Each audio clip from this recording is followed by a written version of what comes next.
guys, this is Task Force 101 and we are back again with some landing techniques. And today we are in a Huron trying to land the Huron in a confined space. Now, confined space means, I don't have the DLC for it, that's why it's showing this thing. So, confined space means you have to land your chopper in a very limited space, like you have trees around your LZ, you have buildings, you have rocks, something. That is what confined space means, and most of the time in milsim units you have to drop your troops in those areas only. Now, why did I choose a Huron? Because Huron is a massive, you see this, it's a big chopper. Now if you learn how to land Huron or Mohawks in such confined spaces, you will be good with any other chopper. So now we'll be landing this Huron in a quite confined space, which is here somewhere. Yeah, it's surrounded with buildings, trees, everything we need here to learn. 2 clicks out. For beginners, you start your landing procedures now. Yeah, I know I went I gained a lot of altitude. It was my mistake. You don't need to do that. You stay here at 60 meters up from the ground. That would be good enough. Now, as you know, for beginning purpose, there's no anti-air or any enemy troops near your LZ, but in milsim units you will have such things. So in those conditions, you need to keep your choppers a bit low. I mean, quite low, like 30-40 meters while landing. But currently we are more focused on landing this thing in a confined space. So here we are, we have the LZ right in front of us. So it's a playground kind of a thing, surrounded with trees and buildings, and we'll start losing our speed slowly and slowly, gently. And while pulling your thrusters down, losing altitude, keep in mind you have trees around, buildings around. Do not bump into anything. It's better to have a look on the third person, and then continue. Now you know you're drifting because you're below 30 meters, 30 kilometers per hour, so you'll be drifting. And I taught you guys how to control your drifting. You drift manually opposite to the direction your chopper is drifting.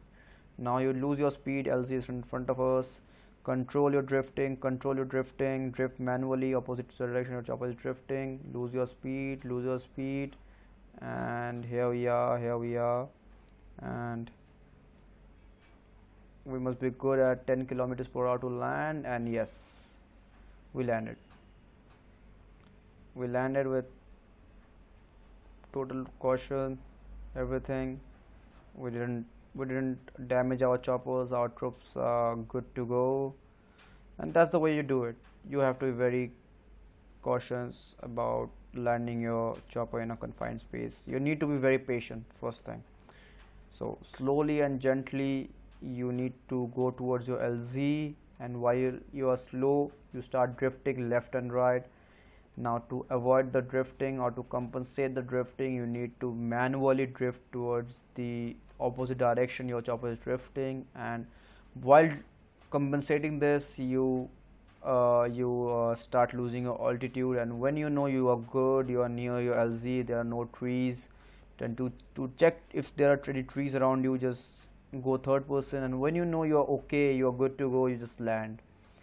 So that's the way you do it. I'm gonna show you again how to do it in a faster pace in a more confined space.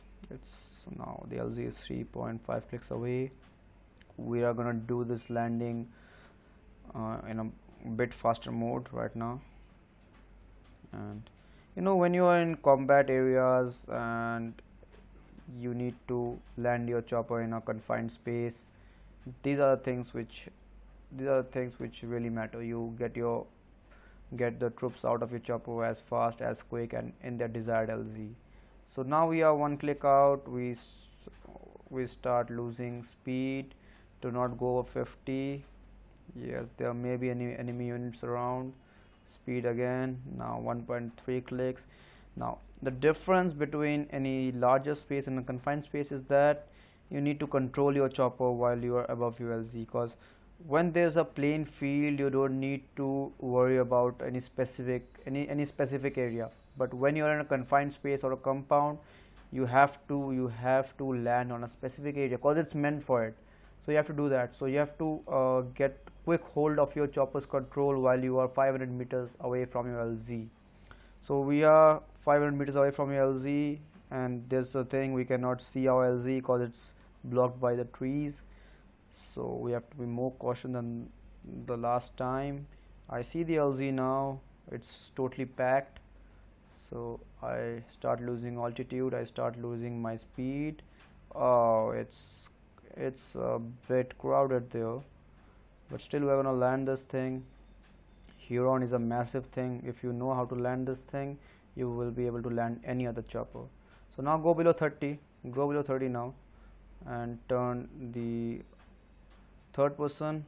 Okay, you need to go a bit forward because there's trees and buildings here, and we are 10 meters up, still moving up, and we need to land somewhere here, and I think we are good to land now. And yes, we landed. Whoa. So we landed, and in this picture we are expecting boundaries around this street, so that's why I landed inside the ground, not on the street.